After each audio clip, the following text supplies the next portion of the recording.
दिया हुआ है ए से ई तक 5 विभिन्न मकान एक पंक्ति में बने। देखिए ऐसे क्वेश्चंस तो इतने बड़े बड़े तक आ जाएंगे, पूरा पढ़ने से कभी कोई मतलब नहीं है। आप एक एक लाइन पढ़ते जाइए और इंप्लीमेंट करते जाइए, ठीक है। ए से ई तक 5 लोग जो है विभिन्न मकान में रहते हैं, तो एक पंक्ति बना दी क्योंकि एक पंक्ति की यहाँ पर बात हो रही थी।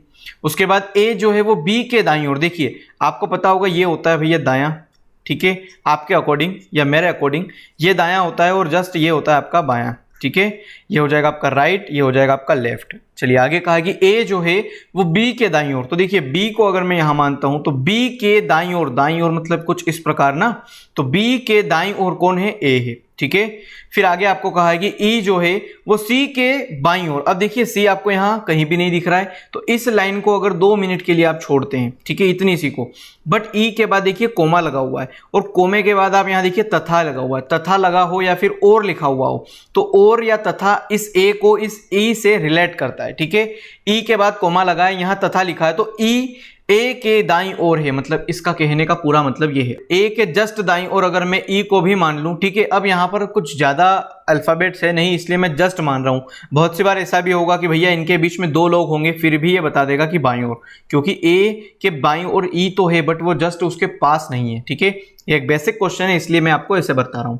चलिए, तो ए के दाईं ओर कौन हो गया भैया, ई हो गया। अब ई जो है वो सी के बाईं ओर होना चाहिए, तो सी को अगर मैं यहां मान लूं तो सी के बाईं ओर ई भी हो गया, ठीक है।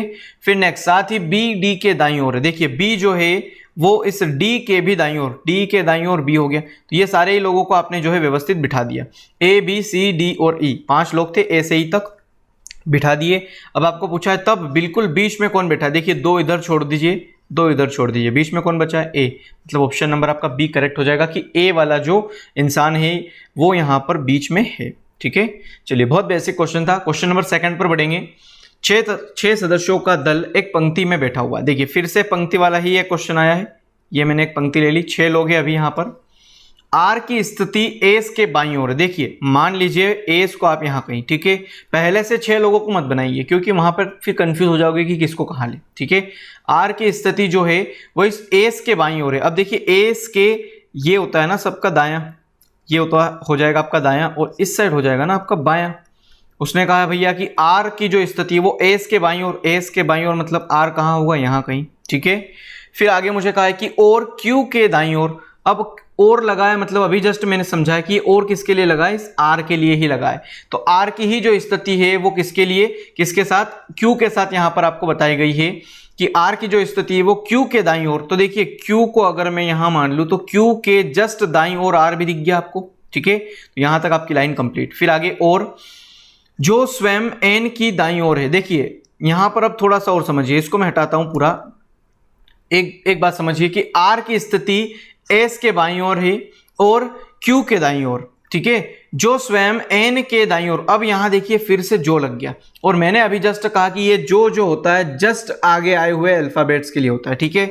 हम वॉल्यूम 2 और वॉल्यूम 1 पूरी देख चुके हैं और उसमें हमने ये सीखा है कि जो और जिसके ये सब यूज वर्ड कहां होते हैं, ठीक है। चलिए, तो जो है जस्ट आगे वाले अल्फाबेट्स के लिए मतलब क्यू के लिए। तो क्यू के संदर्भ में क्या बताया कि क्यू जो है वो स्वयं एन के दाईं ओर बैठा है। अब देखिए यहां से मैं हल्का सा इस लाइन को हटा देता हूं, इसको थोड़ी सी लंबी बना दूंगा मैं। और क्या कहा है मुझे कि क्यू जो है वो एन के दाईं ओर बैठा हुआ भैया। तो एन आपको पता है अभी क्या, एन आपको पता नहीं बट क्यू तो पता है ना। तो क्यू जो है वो इस एन के दाईं ओर मतलब एन के जस्ट दाईं ओर कौन बैठा है, क्यू बैठा है, ठीक है।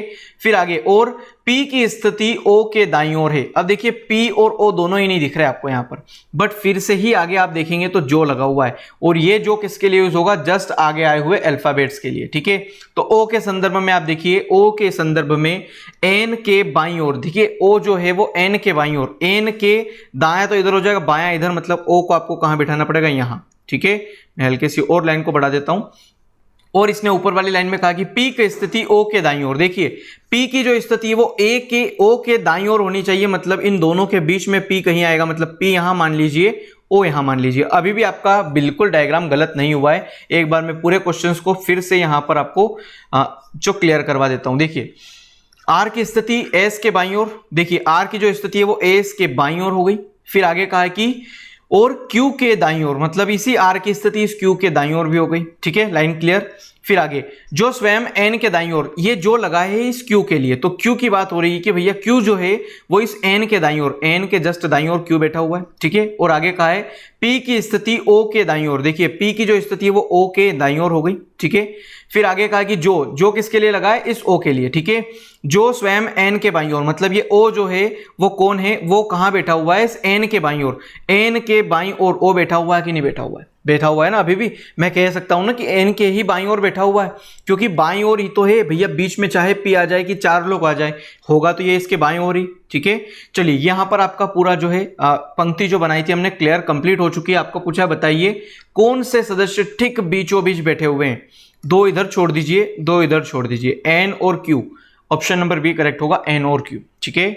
यह भी बहुत बेसिक क्वेश्चन था, यहां पर शायद क्वेश्चन यहां पर टाइपिंग मिस्टेक हुई है। क्वेश्चन नंबर थर्ड है P Q R S T V W और जेड। देखिए यहां पर अल्फाबेट्स अगर एक साथ नहीं दिए हो, मतलब समझ जाइएगा यहां पर आपको थोड़ा सा कंफ्यूजन करेगा ये क्वेश्चन, ठीक है। कंफ्यूज करने के लिए ही दिया हुआ है। P Q R S T U V दे सकता था, बट उसने P Q R S T V W और जेड दिया है। वो क्यों दिया है मैं आपको बाद में बताऊंगा। क्या कहा है आपको कि केंद्र की ओर सभी का मुख केंद्र की ओर है, गोलाकार मेज के गिर्द बैठे हुए हैं, जरूरी नहीं कि वो इसी क्रम में हो। और यहां से आपका क्वेश्चन स्टार्ट होगा। देखिए हमने यहां पर एक गोलाकार मेज बोला है, तो हमने गोलाकार मेज बना लिया। उसके बाद आप देखिए 1 2 3 4 5 6 7 और 8, यहां पर 8 पर्सन है ना, तो 8 पर्सन को बिठा दीजिए 1 2 3 4 5 6 7 और 8। क्या कहा है कि सभी का मुख जो है वो केंद्र की ओर होना चाहिए, मतलब एरो लगा दीजिए ताकि कंफ्यूजन बिल्कुल नहीं होगा, ठीक है। हम सिटिंग अरेंजमेंट की जो वीडियो देख रहे हैं बहुत बेसिक सी वीडियो होगी है हालांकि, बट इतना भी बेसिक नहीं होगा कि आपको अगर कुछ नहीं आता है या फिर सब कुछ भी आता है तो आप यहाँ से कुछ सीख के नहीं जाएंगे, तो इतना भी बेसिक नहीं होगा, कुछ तो सीख के जाओगे जरूर। तो यहाँ देखिए केंद्र की ओर सभी का मुख है। आपको कहा कि एस जो है वो पी के दाईं ओर, देखिए हल्का सा इनको हटा देता हूँ, एस जो है वो पी के दाईं ओर, एक इंसान को आप कभी भी कहीं भी मान सकते हो, मैं हमेशा नीचे की तरफ मान लेता हूँ। एस पी के दाएं को तीसरे पर है। देखिए पी को अगर मैं यहां मानता हूं, थोड़ी देर के लिए सोचना, पी को यहां मान रहा हूं, अब सबका मुख अगर केंद्र की ओर है तो भैया ये वाली जो दिशा होगी ना, ये होगी आपकी दाईं, ठीक है, दायां भाग आप इसको बोल सकते हैं, ये पूरी की पूरी। और अगर मैं बात करूं इस दिशा की तो ये हो जाएगा आपका बायां, क्योंकि सभी का जो चेहरा है वो केंद्र की ओर है, ठीक है। चलिए दायां और बायां मैंने आपको बता दिया है। अब बात करते हैं पी की, पी के दाएं तीसरे। अब देखिए पी के जस्ट दाईं ओर, मतलब ये वाली लाइन जो मैंने बनाई है इस ओर जो है तीसरे नंबर पे 1 2 3 एस बैठा हुआ है, जी बिल्कुल बैठा हुआ है, यही तो कहा आपको, ठीक है। फिर आगे पी वी के दाएं ओर तीसरे स्थान पर। देखिए पी जो है वो वी के, पी जो है मान लीजिए वी को अगर मैं यहां बिठा देता हूं तो वी के दाएं ओर, क्या अभी वो वी के दाएं ओर तीसरे स्थान पर हो रहा है। दाईं ओर मतलब देखिए आपको जस्ट मैंने कहा ये वाली लाइन जो है ये आपके दाएं भाग को दर्शा रही है, दाईं ओर को, ठीक है। तो यहां से अगर आप दाईं ओर जाएं तो 1 2 और 3, जी बिल्कुल वी के जस्ट दाएं ओर तीसरे स्थान पर अभी पी बैठा हुआ है। और आपको तो कहा है भैया कि आपको दूसरे स्थान पर बिठाना है, इसलिए इस वी को यहां से हटा के यहां बिठा दीजिए। अब आपका करेक्ट हो गया कि वी से दूसरे स्थान पर दाईं ओर पी बैठा हुआ है, ठीक है। ये वाली लाइन भी क्लियर, ठीक है। आगे आगे आपको कहा गया है कि आर वी के बाएं को दूसरे, देखिए आर जो है वो इसी वी के बाएं, अब देखिए बायां इस नीचे की तरफ दर्शा रहा है आपको, ठीक है। और नीचे की तरफ मतलब बाईं ओर जाना है, आर के पास वी को बाएं को दूसरे, मतलब यहां से 1 और 2, अगर यहां पर आप आर लिख देंगे तो भैया ये वी के बाएं और दूसरे स्थान पर हो गया कि नहीं हो गया, ठीक है, हो गया ना। ये देखिए इतने बेसिक से इतने आराम से इसीलिए समझा रहा हूं क्योंकि नेक्स्ट जो क्वेश्चन आने वाला है उसको हम थोड़ा सा स्पीड में करेंगे, ठीक है। और क्यू के दाएं को तीसरे स्थान पर है। अब ये यहां पर और जो यूज हुआ है ये इस आर के ही लिए हुआ है, क्योंकि आर के बाद आप देखिए कोमा लगा हुआ है, ठीक है। तो आर जो है वो क्यू के दाएं को तीसरे स्थान पर, आर जो है अगर मान लीजिए मैं क्यू को इसको हटा रहा हूं, क्यू को अगर यहां मान लेता हूं तो क्यू के दाएं और तीसरे स्थान पर, देखिए दायां भाग ये होता है तो 1 2 3 आ गया ना, आर तीसरे स्थान पर। चलिए आगे बात करते हैं। यहां पर वी बैठा हुआ था, आपको यहां कहा है कि वी डब्ल्यू जो है वो वी के बगल में नहीं है। देखिए डब्ल्यू यहां भी नहीं हो सकता, डब्ल्यू यहां भी नहीं हो सकता, एक ही तो जगह खाली है डब्ल्यू के लिए, वो यहां पर, ठीक है। चलिए आगे बात करते हैं।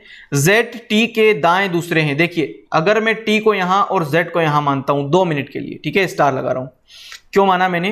क्योंकि z जो है वो t के दाएं, अब देखिए t के अगर इस हिस्से को मैं दाएं कहूंगा तो ये तो गलत हो जाएगा ना, क्योंकि ये सभी केंद्र की ओर देख रहे हैं, तो ये तो हो जाएगा इनका बायां। मतलब t को मैं यहां और z को यहां नहीं मान सकता, t को यहां और मुझे z को यहां मानना पड़ेगा। अब देखिए t के दाएं मतलब ये होगा ना, t के दाएं दूसरे स्थान पर 1 और 2 पर z बैठा हुआ है। ये हो गया आपका पूरा कंप्लीट, ठीक है। चलिए यहां पर कुछ क्वेश्चंस और है, उनको देख लेते हैं। r की दाईं बगल में कौन बैठा है? देखिए r कहां है? r यहां है। r के जस्ट दाईं बगल में कौन बैठा है? t, मतलब ऑप्शन नंबर 2 करेक्ट होगा, ठीक है। चलिए फिर नेक्स्ट आपको कहा है, नेक्स्ट सेकंड क्वेश्चन आपको यहां कहा है z के दाएं को दूसरे स्थान पर कौन बैठा है? देखिए z के दाएं कहा है ना, तो दाएं कहां होगा? ये वाला, ठीक है। तो z के दाएं दूसरे स्थान पर बैठा हुआ है q, मतलब ऑप्शन नंबर 3 आपका करेक्ट होगा। तो सेकंड क्वेश्चन का जो करेक्ट आंसर है वो q हो गया। नेक्स्ट क्वेश्चन नंबर 3 कहा है Q के संदर्भ में T का स्थान क्या है? देखिए Q के संदर्भ में, इसी Q के संदर्भ में आपको इस T का स्थान बताना है। देखिए यहां से अगर आप जाएं या फिर आप यहां से जाएं, ठीक है, 1 2 3 4 1 2 3 4, मतलब Q से अगर मैं बात करूं दाएं की तो दाएं भी T चौथे बैठा है, और Q से अगर मैं बात करूं बाएं की तो वहां भी तो T चौथे नंबर पर है, ठीक है। आपको कहा है Q के संदर्भ में मतलब बाएं के चौथा, ऑप्शन नंबर ए करेक्ट होगा। फिर आगे दाएं से चौथा मतलब ऑप्शन नंबर बी भी करेक्ट होगा, और ये सी और डी ये दोनों हो गए गलत। मतलब यहां आपके 2 ऑप्शन करेक्ट हो रहे हैं, ऑप्शन नंबर ए और ऑप्शन नंबर बी। मतलब करेक्ट आंसर होगा आपका यहां पर 5वां वाला पॉइंट, एक दोनों ए और बी दोनों ही यहां पर ऑप्शन हमारे करेक्ट होने वाले हैं, ठीक है। चलिए नेक्स्ट क्वेश्चन एक और दिया हुआ है, यदि एस और जेड अपने स्थान को परस्पर बदल ले। बहुत ही बढ़िया, क्या कहा है कि यदि s और z, s यहां पर है, z यहां पर है, तो s को अब मैं यहां पर और z को अब मैं यहां पर लिख दूंगा। s और z अपने स्थान को अगर परस्पर बदल ले तो q के दाएं को दूसरे स्थान पर कौन है? देखिए q यहां पर है, q का दायां ये है, q के दाएं पहले और दूसरे स्थान पर z है, इसलिए ऑप्शन नंबर आपका ए करेक्ट होगा, ठीक है। चलिए क्वेश्चन नंबर 4 पर बढ़ेंगे। बहुत ही शानदार क्वेश्चन है। A B D F H J K और टी और एक और यहां पर डब्ल्यू भी दिया हुआ है, केंद्र की ओर मुख करके एक वृत्त के गिर्द बैठे हुए हैं। देखिए यहां पर एक वृत्त बना लेता हूं मैं, ठीक है। और आपको कहा है कि भैया 1 2 3 4 5 6 7 8 और 9, यहां पर आपको 9 लोगों बिठाने हैं। 9 लोगों को अगर बिठाना है तो 1 2 3 4 5 6 7 8 और ये बिठा दिया मैंने 9, ठीक है। और आपको क्या कहा है कि केंद्र की ओर मुख है सभी का, तो आप एरो बना दीजिए, सभी का मुख जो है वो केंद्र की ओर है, केंद्र की ओर। देखिए एरो बनाने में फायदा ये होगा, आपको दायां और बायां में कंफ्यूजन नहीं होगा, आपको पता नहीं है कि कौन सा अंदर की तरफ देख रहा है कौन सा बाहर की तरफ देख रहा है, ठीक है, इसलिए हम ऐसा करते हैं। चलिए अब आगे बात करते हैं। डी जो है वो ए के बाएं तीसरे स्थान पर। देखिए डी को मैं सबसे पहले नीचे मान लेता हूं, डी जो है वो ए के बाएं, मतलब देखिए अगर ए को मैं यहां मान लूंगा तो ये तो दायां हो गया, ठीक है। तो ए को मैं कहां मानूंगा? ए को मानूंगा यहां पर। ए को वहां क्यों माना? क्योंकि उसके जस्ट बाएं तीसरे स्थान पर 1 2 3 डी बैठा हुआ है, ठीक है। चलिए और आगे मुझे कहा कि जो किसके लिए यूज हो रहा है? इस ए के लिए, ठीक है। तो इस ए के लिए जो क्या कह रहा है कि टी के बाएं को चौथा है, मतलब ये ए जो है वो इस टी के बाएं को चौथा है। मतलब अगर मैं टी को यहां मान लेता हूं तो देखिए ये होगा ना इसका बायां, और बाएं चौथे मतलब 1 2 3, अभी तो ये तीसरे नंबर पे ही हुआ, तो फिर टी को हम कहां मानेंगे? नीचे की तरफ, ठीक है। टी के बाएं चौथे स्थान मतलब देखिए ऊपर की तरफ 1 2 3 और 4, ये हो गया ना आपका बाएं चौथे स्थान पर कौन बैठा है? ए बैठा हुआ है, ठीक है। चलिए आगे नेक्स्ट आपको कहा है एच एफ के दाएं को तीसरा है। आप यहां पर देखेंगे एच और एफ दोनों की स्थिति आपको जो है पता नहीं है, तो आगे चले जाइए, जो टी के दाएं को तीसरा है। अब ये जो एफ के लिए यूज हुआ है, ठीक है, जस्ट आगे आने वाले अल्फाबेट्स के लिए यूज होता है, तो ये टी जो है मतलब ये जो लिखा हुआ है ये इस एफ के लिए यूज होगा कि एफ के जो है मतलब क्या कहा है कि टी के दाएं को तीसरा है, तो ये एफ जो है वो टी के, देखिए टी यहां पर है तो टी के दाएं मतलब दायां मतलब इस साइड होगा, तो 1 2 और 3 तीसरे नंबर पर कौन है? यहां पर एफ बैठा हुआ है। यही तो कहा है कि एफ जो है वो इस टी के दाएं तीसरे स्थान पर बैठा है, ठीक है। इस ऐसे टाइप के क्वेश्चन में आपको प्रैक्टिस की बहुत जरूरत है, ठीक है। चलिए आगे आपको कहा है एच एफ के दाएं तीसरे है, मतलब एच कहां हो जाएगा? एफ के दाएं तीसरे। अब देखिए यहां पर एफ जो है वो इस का क्या कहा है कि एच जो है वो इस एफ के दाएं तीसरे। अब देखिए दाएं मतलब यही भाग 1 2 3 मतलब एच आ जाएगा आपका यहां पर, ठीक है। फिर आगे कहा है ये तो हो चुकी है आपकी लाइन की जो टी के दाएं तीसरे स्थान पर है, टी के दाएं तीसरे स्थान पर यहां पे बिठा दिया ना 1 2 3 एफ को आपने, चलिए नेक्स्ट आपको क्या कहा है कि बी जो है वो के दाएं को तीसरा है। अब देखिए बी जो है वो के दाएं हो सकता है क्या, आप कहेंगे बी और के दोनों की पोजीशन पता नहीं है, इसलिए इस लाइन को थोड़ी देर के लिए हम छोड़ देंगे। फिर आगे कहा है जो एफ या डी का निकटतम पड़ोसी नहीं है। अब ये जो किसके लिए यूज हुआ है, इस के लिए। तो भैया के जो है वो इस एफ और डी, मतलब एफ के पास यहां भी नहीं आ सकता और डी के पास यहां भी नहीं आ सकता। कौन नहीं आ सकता, के नहीं आ सकता। तो के लिए अब दो जगह बची, एक यहां और एक यहां, ठीक है। और अगर 2 प्लस 2 जगह उसके लिए बची है तो क्या कहा है आपको कि के दाएं जो है तीसरा कौन होगा, बी होगा। तो के से अगर देखिए सबका अगर चेहरा अंदर की ओर है तो के का दायां इस साइड होगा, और के अगर मैं इसको मान रहा हूं पहले तो 1 2 3 मतलब यहां आ सकता है ना मेरा बी। तो ये वाला तो आपका के हट गया, क्योंकि और कहीं तो जगह थी नहीं। अगर मान लीजिए आप के को यहां मानते, नीचे वाली जो जहां मैंने अभी फिर से सर्कल लगाया है, ठीक है, के को अगर यहां मानते तो के दाएं तीसरा नीचे की तरफ 1 2 3 ऑलरेडी डी बैठा हुआ, मतलब आप यहां के को मान नहीं सकते, ठीक है। और अगर के को मानना ही है तो उसकी जगह फिक्स वहां हो गई एच के पास। फिर आगे आपको कहा है कि एफ और डी के पास भैया हो नहीं सकता, तो नहीं हुआ। जे ए का निकटतम पड़ोसी नहीं है, मतलब जे जो है यहां नहीं आ सकता, और अगर यहां नहीं आ सकता तो जे के लिए एक ही जगह खाली बची, वो यहां पर। अब बचा क्या, देखिए ए हो गया, बी हो गया, डी हो गया, एफ हो गया, एच हो गया, जे हो गया, के हो गया, टी हो गया, डब्ल्यू बच रहा है, तो डब्ल्यू को आप यहां लिख दीजिए, ठीक है। ये आपका पूरा यहां पर क्वेश्चन सोल्व। अब ये क्वेश्चन जो बचे, डी के एकदम दाएं कौन है, देखिए डी के जस्ट एकदम दाएं आपका हो जाएगा एफ, मतलब ऑप्शन नंबर ए करेक्ट होगा। फिर डब्ल्यू के दाएं दूसरा कौन है, डब्ल्यू यहां पर है, दाएं यही होता है 1 2 एच करेक्ट होगा, मतलब ऑप्शन नंबर 3 करेक्ट होगा, ठीक है। तो यहां पर एच करेक्ट हो जाएगा। नेक्स्ट आपको दिया हुआ बी के दाएं को चौथा कौन है, देखिए बी आपका यहां पर है, दायां इसी तरह 1 2 3 4, ए करेक्ट होगा, ऑप्शन नंबर 2 करेक्ट होगा, ठीक है। अब नेक्स्ट क्वेश्चन जो पूछा है, बी के संबंध में जे का स्थान कौन सा है। अब देखिए बी के संबंध में अगर आप जे का स्थान देखें तो भैया देखिए ये तो होता है दायां और उस साइड हो गया आपका बायां। तो 1 और 2 बाएं, मतलब 1 2 बाएं दूसरे स्थान पर है। क्या दिया हुआ है बाएं दूसरे स्थान पर, जी बिल्कुल ऑप्शन नंबर 5 में दिया हुआ है। अब मान लीजिए अगर ये ऑप्शन नहीं होता, बाएं का दूसरा ये ऑप्शन नहीं होता, तो फिर आप क्या करते, दाएं से चलते 1 2 3 4 5 6 7, क्योंकि ये भी तो पोजीशन बन सकती है ना। तो भैया फिर क्या बनता, दाएं से सातवां, 1 2 3 4 5 6 और 7वें स्थान पर भी हो सकता था, ठीक है। चलिए फिलहाल यहां दिया हुआ है इसलिए करेक्ट होगा। चलिए 4 क्वेश्चन मैंने करवा दिए। एक क्वेश्चन मैं आपके लिए होमवर्क के लिए लेके आया हूं, बहुत ही प्यारा क्वेश्चन है। हालांकि मैंने अभी फिलहाल इस लेवल का क्वेश्चन करवाया नहीं है, पर मैं जानना चाहता हूं कि क्या आप इस लेवल को कर सकते हैं। तो आप अगर कर सकते हैं तो मुझे इसी वीडियो के कमेंट बॉक्स में कमेंट करके जरूर बताएं इसका आंसर, ठीक है। होगा तो मैं इसका सेकंड पार्ट जरूर लेके आऊंगा, ठीक है। तो इस होमवर्क के क्वेश्चंस को आप मुझे वीडियो के कमेंट बॉक्स में जरूर कमेंट करके बताएं। तो चलिए ठीक है, ये वीडियो अगर पसंद आए तो आप उसको लाइक करें, शेयर करें। तो मिलते हैं अगले वीडियो में, तब तक के लिए जय हिंद, जय भारत, बाय बाय।